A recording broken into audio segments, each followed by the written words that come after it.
Hi everybody.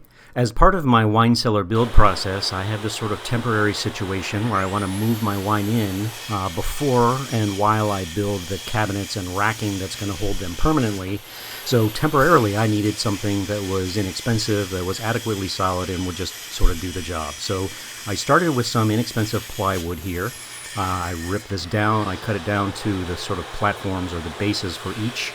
And then just using 2x3s from off the shelf at the big box store, I assembled these racks using pocket hole joinery.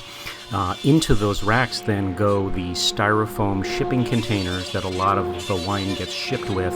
So rather than those going into the trash, those will temporarily be used here. So please enjoy, and thank you for watching.